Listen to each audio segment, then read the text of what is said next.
Temperature coefficient. Temperature coefficient জিনিসটা কি জানো? তোমাদের এর আগে আমি আলোচনা করেছি যে বিক্রিয়ার হার, রেট অফ এ রিয়াকশন, সেটা কিসের কিসের উপর ডিপেন্ড করে। যে ফ্যাক্টরগুলোর উপর রেট অফ রিয়াকশন ডিপেন্ড করে তার মধ্যে একটা খুব ইম্পর্ট্যান্ট হচ্ছে টেম্পারেচার। টেম্পারেচার বাড়ালে সব বিক্রিয়ার হারই বৃদ্ধি পায়। If temperature is increased then rate of the reaction will increase.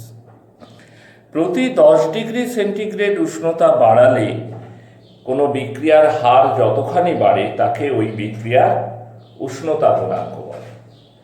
The rate of the reaction increases when temperature is increased by 10 degrees centigrade is called temperature coefficient. উষ্ণতা বাড়লে বিক্রিয়ার হার বাড়ে। প্রতি 10 ডিগ্রি সেন্টিগ্রেড উষ্ণতা বাড়লে বিক্রিয়ার হার যতখানি বাড়ে তাকেই ওই বিক্রিয়ার উষ্ণতা গুণাঙ্ক বলে। When temperature is increased, the rate of the reaction will also increase.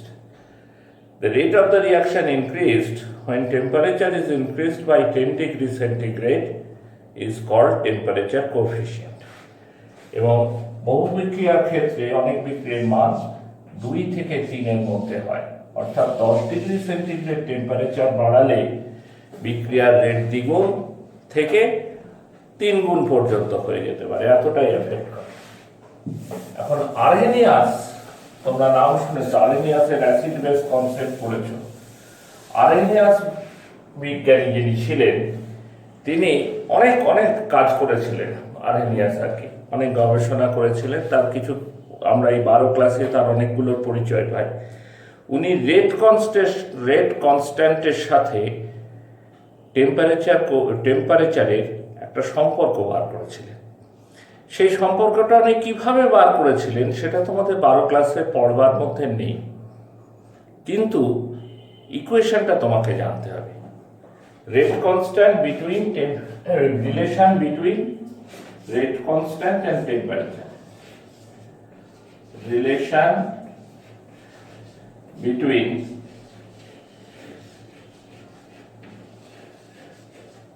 Rate constant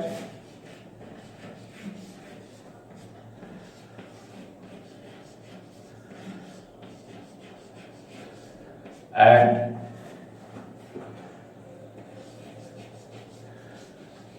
temperature.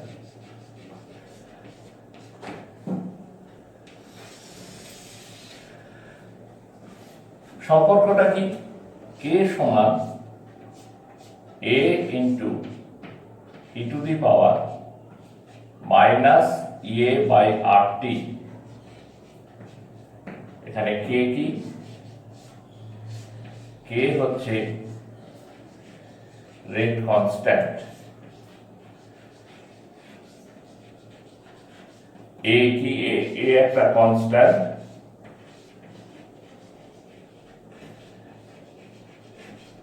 একে ফ্রিকোয়েন্সি ফ্যাক্টর বলে।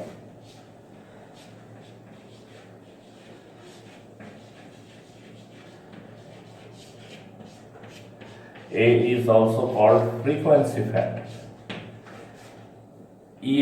এইটা তো এক্সপোনেনশিয়ালি, হচ্ছে বড় হাতের হচ্ছে এনার্জি অফ অ্যাক্টিভেশন।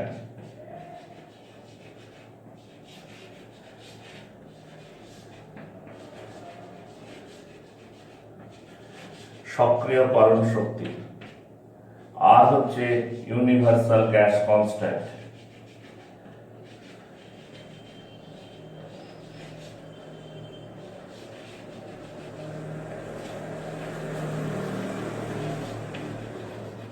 আর টি হচ্ছে গিয়ে টেম্পারেচার।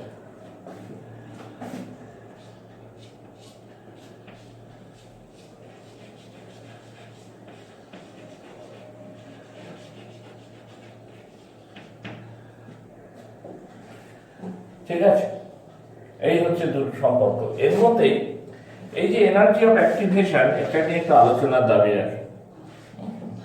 আর বা টি এগুলো তো তোমরা জানো, এটা কনস্ট্যান্ট ফ্যাক্টর, ফ্রিকোয়েন্সি ফ্যাক্টর। আগে আমি এনার্জি অফ অ্যাক্টিভেশন জিনিসটাকে একটু বলি।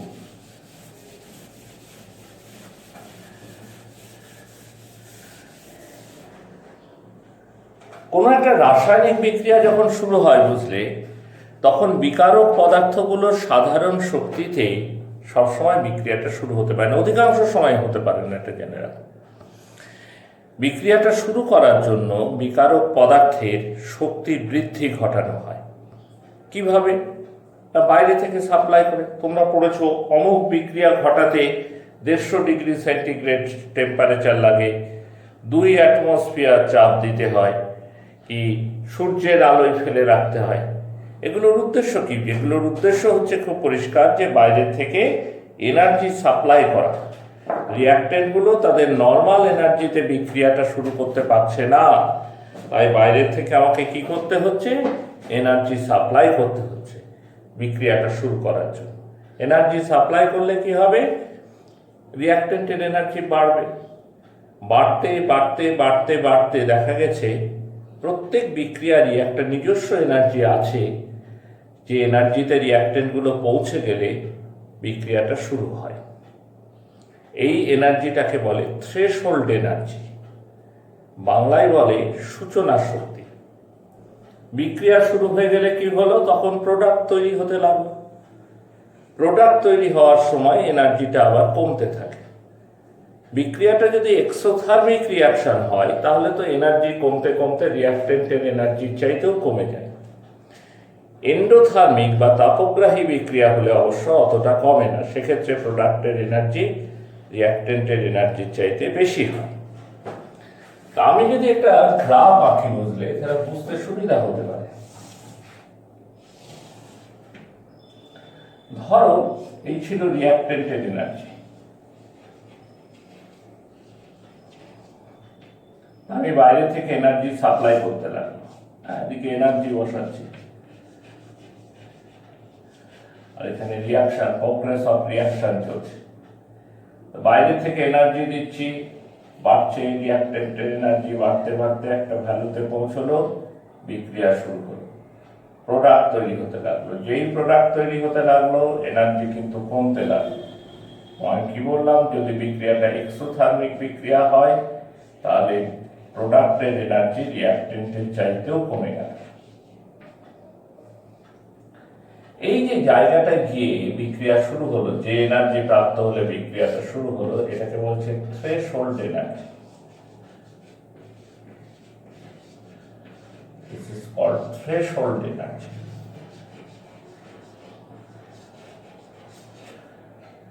বাংলায় বলছে সূচনা শক্তি। সূচনা শক্তি কাকে বলে? না, যে শক্তি মাত্রায় বিকারক পৌঁছলে রাসায়নিক বিক্রিয়া শুরু হয়। The minimum energy for a reactant for starting a chemical reaction. আর এই যে গ্যাপ, এটা ছিল কি নরমাল এনার্জি, আর এই হচ্ছে সূচনা শক্তি। এর মধ্যে এই যে গ্যাপ, এটাকে বলছে এনার্জি অফ অ্যাক্টিভেশন।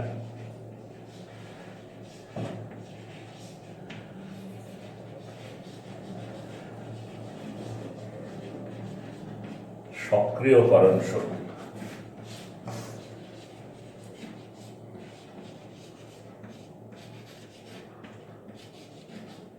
ওই যে ইয়ে আমরা দেখাচ্ছিলাম, এটা হচ্ছে সেই ইয়ে মানে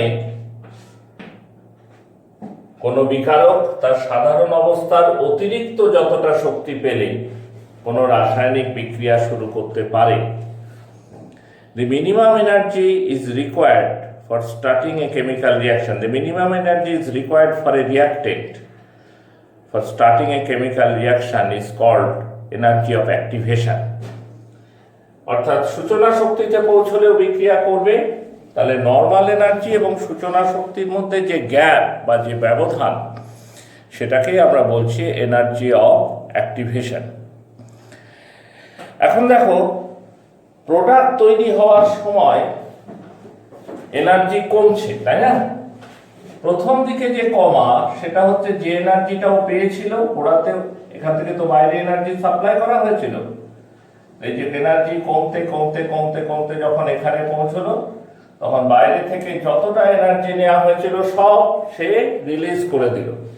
কিন্তু এখানেই শেষ নয়, সার এনার্জিটা আরো কমলো। যদি বিক্রিয়াটা কি হয় বললাম, এক্সোথার্মিক অর্থাৎ তাপমোচী বিক্রিয়া হয়। এক্সোথার্মিক অর্থাৎ যেসব বিক্রিয়ায় তাপ উৎপন্ন হয়, তাহলে প্রোডাক্টের এনার্জিটা রিঅ্যাক্টেন্টের এনার্জির চাইতে তুলনাতে আরো কমে যাবে। এই যে ডিফারেন্স রিঅ্যাক্টেন্টের এনার্জি, আচ্ছা এক্সোথার্মিক রিঅ্যাকশন কমপ্লিট করে নিই। তাপমোচী বিক্রিয়া,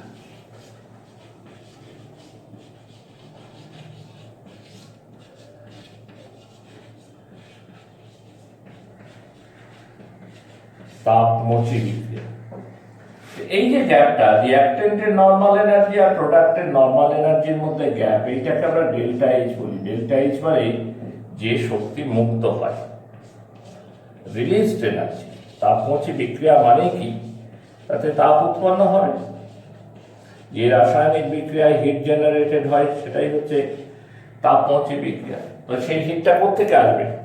তোমরা তো জানো এখন law of conservation of mass and energy, অর্থাৎ তুমি এনার্জি তৈরি করতে পারবে না। তাহলে এনার্জিটা কোথার থেকে বাইরে আসবে? না রিঅ্যাক্টেন্টের এনার্জি থেকে, পোটেনশিয়াল এনার্জি, কাইনেটিক এনার্জি মিলিয়ে যে রিঅ্যাক্টেন্টের এনার্জি সেইটার থেকে কমে যাবে, এবং এই গ্যাপটাই এই পরিমাণ এনার্জি বাইরে বেরিয়ে আসবে। ঠিক আছে, এটা যদি এন্ডোথার্মিক বিক্রিয়া হতো, দেখো আচ্ছা এন্ডোথার্মিক বিক্রিয়ার গ্রাফটা পরে আসছে, তার আগে কতগুলো কথা বলে দিই। এই যে এনার্জি অফ অ্যাক্টিভেশন, এর ভ্যালু যত বেশি হবে, এনার্জি অফ অ্যাক্টিভেশনের মান যত বেশি হবে, বিক্রিয়া কিন্তু শুরু হতে তত সময় লাগবে। কারণ এর মান বেশি হওয়ার মানে কি, বিকারক পদার্থকে বেশি পরিমাণ এনার্জি বাইরে থেকে সাপ্লাই করতে হচ্ছে। অনেকটা এনার্জি নিলে তবে সে বিক্রিয়া শুরু করছে, তাহলে স্বভাবতই সময় লাগবে। তাহলে যে বিক্রিয়ার অ্যাক্টিভেশন এনার্জির মান যত বেশি, সেই বিক্রিয়া কিন্তু তত ধীরে ধীরে শুরু হয়, আস্তে আস্তে শুরু হয়। এই যে ক্যাটালিস্ট দিলে আমরা বলি রিঅ্যাকশন রেট বেড়ে যায়। ক্যাটালিস্টের ডেফিনেশনে আমরা বলি ক্যাটালিস্ট হচ্ছে এমন একটা বিষয় যা রিঅ্যাকশন রেটকে বাড়াতে সাহায্য করে। কেন? তার কারণ হচ্ছে ক্যাটালিস্ট দিলে বিক্রিয়াটা একটু ভিন্ন পথে চালিত হয়। ক্যাটালিস্টের অ্যাবসেন্সে বিক্রিয়াটা যেভাবে চলে, ক্যাটালিস্ট দিলে বিক্রিয়াটা একটু অন্যভাবে চলে, অন্য রাস্তায় চলে, অন্য পথে চলে, এবং সেই পথের অ্যাক্টিভেশন এনার্জি কম। বুঝতে পেরেছো কথাটা? সেই পথে অ্যাক্টিভেশন এনার্জি কম, তাই ক্যাটালিস্ট দিলে বিক্রিয়াটা তাড়াতাড়ি হয়। পরিষ্কার? তাহলে যে বিক্রিয়ার অ্যাক্টিভেশন এনার্জি যত বেশি, বিক্রিয়া তত ধীরে হবে। ক্যাটালিস্ট দিলে বিক্রিয়া তাড়াতাড়ি হয়, কারণ ক্যাটালিস্ট রিঅ্যাকশনটাকে একটা ডিফারেন্ট পাথওয়েতে নিয়ে যায়, যে পাথওয়ের অ্যাক্টিভেশন এনার্জি কিনা কম। অ্যাক্টিভেশন এনার্জি এবং থ্রেশহোল্ড এনার্জি দুটোকে আলাদা মানে এক করে ফেলবে না। থ্রেশহোল্ড এনার্জি হচ্ছে একটা পার্টিকুলার, ধরো এখানে ছিল প্রোডাক্ট 5 ক্যালোরি এনার্জি তার ছিল, বিক্রিয়া করতে পারছিল না, বাড়তে বাড়তে যখন 15 ক্যালোরি হলো তখন বিক্রিয়া শুরু করলো। তাহলে থ্রেশহোল্ড এনার্জি হচ্ছে 15 ক্যালোরি, কিন্তু এনার্জি অফ অ্যাক্টিভেশন হচ্ছে 15 মাইনাস 5 ক্যালোরি মানে 10 ক্যালোরি। ঠিক আছে, দুটো সম্পূর্ণ আলাদা জিনিস।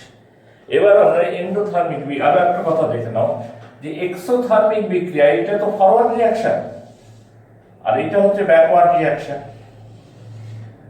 ব্যাকওয়ার্ড রিঅ্যাকশনটা এনার্জি অফ অ্যাক্টিভেশন কত হবে?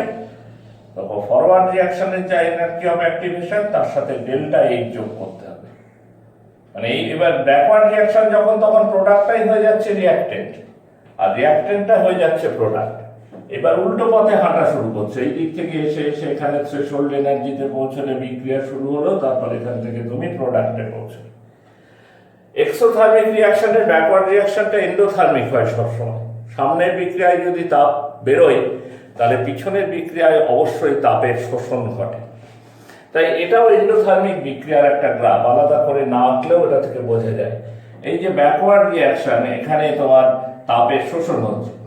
তা আমি এখানে যা বলতে চাইছি সেটা হচ্ছে যে এই ব্যাকওয়ার্ড রিঅ্যাকশনের এনার্জি অফ অ্যাক্টিভেশন কিন্তু ফরওয়ার্ড রিঅ্যাকশনের চাইতে বেশি। বুঝতে পারছো? কোনো একটা এক্সোথার্মিক রিঅ্যাকশনে, কোনো একটা তাপমোচী বিক্রিয়ার ক্ষেত্রে ফরওয়ার্ড রিঅ্যাকশনের যে অ্যাক্টিভেশন এনার্জি হবে, ব্যাকওয়ার্ড রিঅ্যাকশনের অ্যাক্টিভেশন এনার্জি তার চাইতে বেশি হবে। যদি এমন দেখা যায় যে ফরওয়ার্ড রিয়াকশনের অ্যাক্টিভেশন এনার্জি হচ্ছে ইএ, ফরওয়ার্ড রিয়াকশনের অ্যাক্টিভেশন এনার্জি হচ্ছে ইএ, তাহলে ব্যাকওয়ার্ড রিয়াকশনের অ্যাক্টিভেশন হবে EA plus delta H. Delta H মানে কি, না এক্সোথার্মিক বিক্রিয়ায় যে তাপ বাইরে বেরিয়ে আসে, যে শক্তি বাইরে বেরিয়ে আসে, ইএ প্লাস ডেল্টা এইচ। বোঝা যাচ্ছে কথাটা? বেশ, এগুলো অঙ্ক কষার সময় সব কাজে লাগে। আমরা একটা ছোট্ট করে এন্ডোথার্মিক বিক্রিয়ার গ্রাফ দেখি।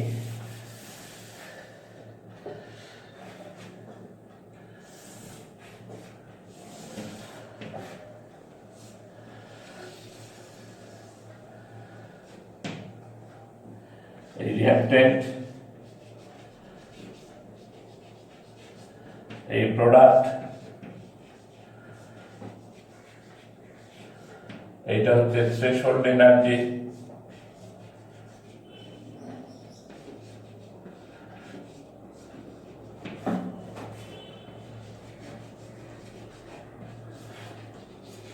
আর এই হচ্ছে এনার্জি অফ অ্যাক্টিভেশন ইয়ে। ঠিক আছে, প্রোডাক্ট যখন দেখো বিক্রিয়ার পরে সে কিন্তু সব তাপটা ছেড়ে দিচ্ছে না, যে তাপটা সে বাইরে থেকে নিচ্ছিল সেটুকু পুরোটা ছাড়ছে না। সেই জন্য আমরা বলি না তাপগ্রাহী, বাইরে থেকে তাপ দিতে হয়, তাপ শুষে নেয়। এগুলো খুব স্পন্টেনিয়াসলি ঘটে না, এগুলো অস্বতঃস্ফূর্ত বিক্রিয়ার মধ্যে পড়ে। তবে অবশ্যই খেয়াল করবে যে এন্ডোথার্মিক বিক্রিয়ার ব্যাকওয়ার্ড রিয়াকশনটাই এনার্জি অফ অ্যাক্টিভেশন কিন্তু কম হবে। অর্থাৎ ব্যাকওয়ার্ড রিয়াকশনটা সহজে হয়, কারণ এন্ডোথার্মিকের ব্যাকওয়ার্ড মানে কি এক্সোথার্মিক, এক্সোথার্মিক সহজে হয়। তাহলে এন্ডোথার্মিক বিক্রিয়ার ব্যাকওয়ার্ড রিয়াকশনের এনার্জি অফ অ্যাক্টিভেশন ফরওয়ার্ড রিয়াকশনের এনার্জি অফ অ্যাক্টিভেশনের চেয়ে কম হবে। ঠিক আছে, দেখো আবার আমরা একবার আর্হেনিয়াসের সমীকরণটা ফেরত যাই।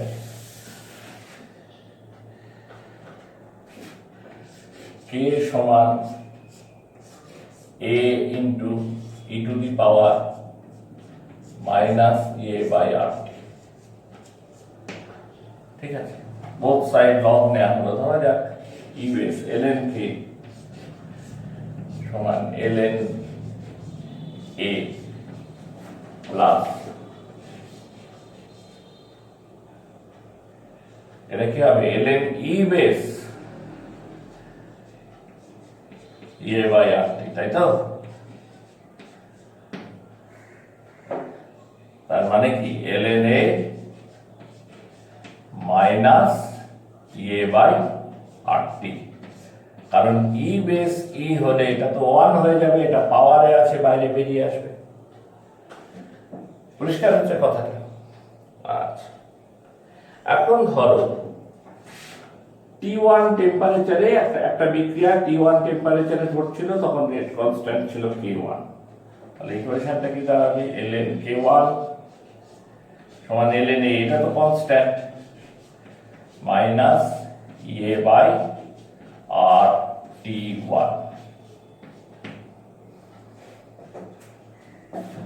ঠিক আছে, T2 টেম্পারেচার কনস্ট্যান্ট হলো সে K2, তাহলে ln K2 সমান ln A minus A by R T2। ঠিক আছে, সমীকরণ এটা 1 নম্বর ইকুয়েশন, এটা 2 নম্বর ইকুয়েশন। তো 2 থেকে যদি আমরা 1 কে বাদ দিই তাহলে কি পাবো? ln K2 বাই K1, তাই না? আচ্ছা, একটু জাম্প করার দরকার নেই। ln K2 minus ln K1 সমান ln A minus A by R T2 minus ln A plus A by R T1। ln A কেটে গেল, বাঁদিকেরটা কি হবে ln k2 বাই k1 সমান ডান দিক থেকে a বাই r বের করে নিলাম 1 by t1 minus 1 by t2। ঠিক আছে, ই বেস থেকে যদি আমরা 10 বেসে আসি তাহলে 2.303 দিয়ে গুণ করতে হয়। 2.303 log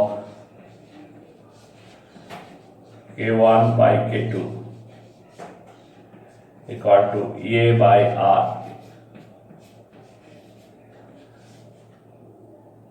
1 by t1 minus 1 by t2 by log k1 by k2 equal to a by 2.303r 1 by t1 minus 1 by t2।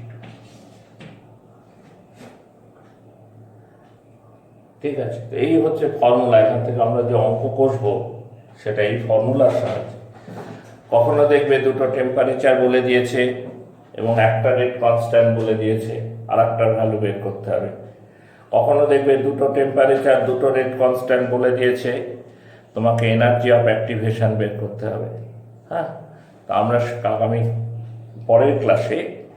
আগামী ক্লাসে কিছু অঙ্ক করব এবং এখান থেকে কিছু গ্রাফিক্যাল রিপ্রেজেন্টেশন টানব। ঠিক আছে, আজকে এই পর্যন্ত।